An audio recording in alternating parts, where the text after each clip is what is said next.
የድምፃዊ ጎሳዬ ተስፋዬ ዊልቸር እያወዛገበ ይገኛል። ድምፃዊው በገጠመው ጉዳይ ዙሪያ በርካታ ጥያቄዎች እየተነሱበት ይገኛሉ።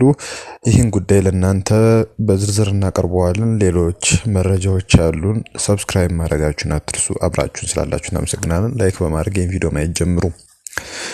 ጎሳዬ ተስፋዬ ከትላንትና በስቲያ በዊልቸር ወደ አገሬ ገባሁ ታምሜም ወደ አገሬ ተመለስኩ ሲል በፌስቡክ ገጹ ላይ ባስተላለፈው የመልእክት መነጋገሪያ ርዕስ ሆኖ ነበር። በዚህ መልእክት ምክንያት የተለያዩ ወገኖች የተለያዩ መረጃዎችን እያነሱ ይገኛሉ። ድምፃዊው የሚቀርባቸው የሚዲያ ባለሙያዎች እነ ሰይፉ ፋንታሁንን ጨምሮ ድምፃዊው ከደረሰበት ጉዳት ማገገሙን ተናግረው ይሄ ጉዳት የደረሰበት አዲስ አበባ ቦሌ አየር ማረፊያ በደረሰበት ወቅት ነው ሲሉ መረጃ ማሰራጨታቸው የሚታወስ ነው።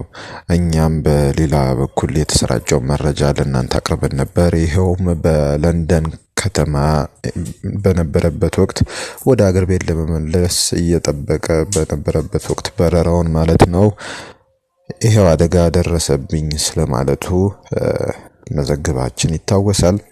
በሁለቱ መካከል ግን የቦታ ልዩነት ሁኔታ ይስተዋላል። ይሄውም ደግሞ ጥያቄ እያስነሳ ይገኛል። ምክንያቱም ድምፃዊው በትክክል ጉዳቱ የደረሰበት ለንደን ነው ወይስ አዲስ አበባ ነው የሚለው ጉዳይ በእጅጉ አጠያያቂ የሆነ ነው። በሌላም በኩል ደግሞ ከዚህ ጉዳት በተገናኘ ወደ ለንደን የተጓዘበት አንድ ጉዳይ ነበረ። ይሄውም በለንደን የሙዚቃ ኮንሰርት ለማቅረብ ዝግጅት አድርጎ መጓዙ ነው። በለንደን የሙዚቃ ዝግጅቱን ስለማቅረቡ የሚናገሩ ወገኖች አሉ። ነገር ግን የድምፃዊውን የፌስቡክ ገጽ ስንመለከት ስለ ለንደኑ ኮንሰርት ያነሳው ነገር የለም።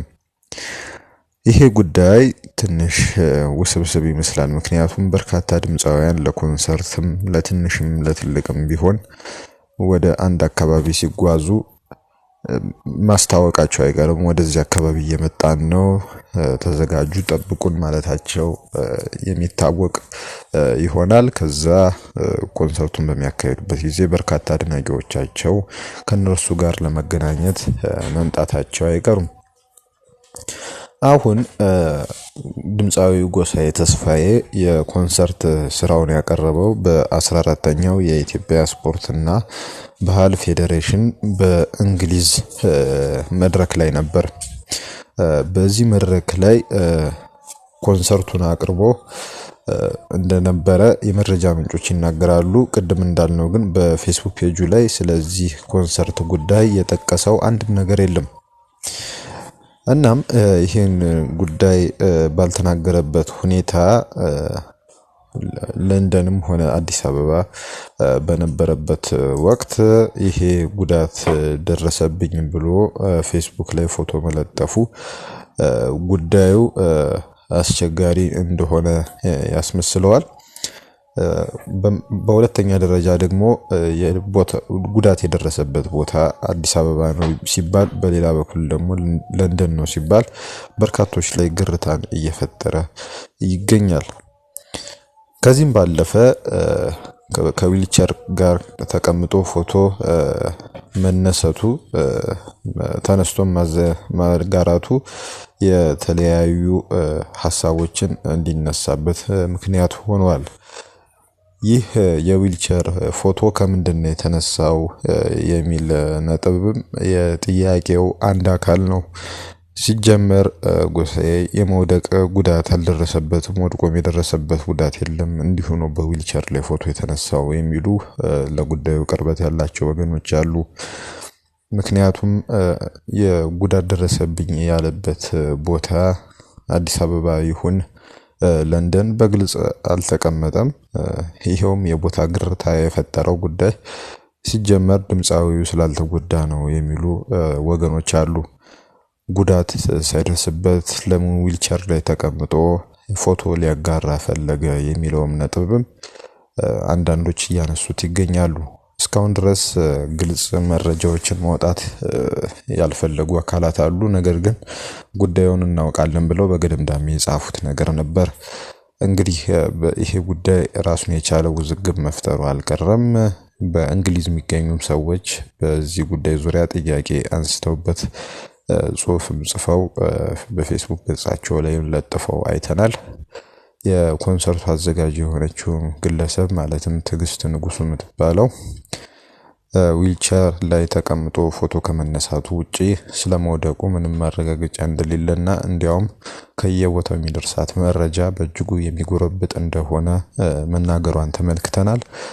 በዚህ ጉዳይ ዙሪያ እንግዲህ አዲስ ነገሮች ካሉ አብረን የምናቀርብ ይሆናል። ነገር ግን የጎሳዬ ተስፋዬ ዊልቸር በእጅጉ እያነጋገረ ነው። አሁን ወደ ሌላ አቅጣጫ ስንሄድ ከኤርትራ ወደ ትግራይ የነዳጅ እየገባ ስለመሆኑ ከዚህ በፊት ሲዘገብ ነበረ።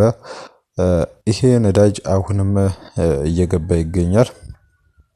እናም ነዳጁን በተለያዩ የትግራይ ክልል ከተሞች የሚገኙ ነዳጅ ማደያዎች እየተራገፈ ይገኛል በማለት በህወሓት ሰዎች ዘንድ የተለያዩ የቅስቀሳ ወይም ደግሞ የፕሮፓጋንዳ ስራዎች ሲሰሩ ነበር። እርግጥ ነው ነዳጁ በየማደያዎቹ እየተራገፈ ነው። ሆኖም ግን ነዳጁ የሚውልበት አገልግሎት ለወታደራዊ አገልግሎት ብቻ እንደሆነ ነው እየተነገረ ያለው።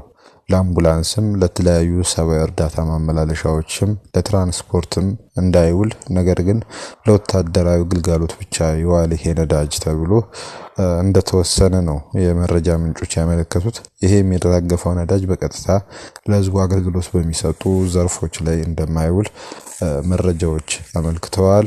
ወደፊት የነዳጅ ቀውሱ የሚፈጥረው ጫና የምንመለከተው ሆኖ ከዚህ ቀደም የክልሉ ትምህርት ቢሮ በነዳጅ እጥረት ምክንያት በክልሉ የመማር ማስተማር ስራ እየተስተጓጎለ እንደሚገኝና በዚሁ ከቀጠለ ሁኔታው በእጅጉ አስከፊ የሆነ እንደሚመጣ መናገሩን ዘግበን ነበር።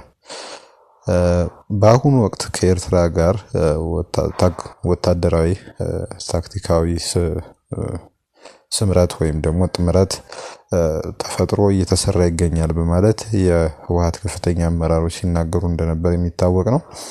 ይህም የነዳጅ ማራገፍ ሂደት በአላማጣ ከተማና በሌሎች ቦታዎች እየታየ ያለ ሁኔታ ነው። ነገር ግን የነዳጅ ስርጭቱ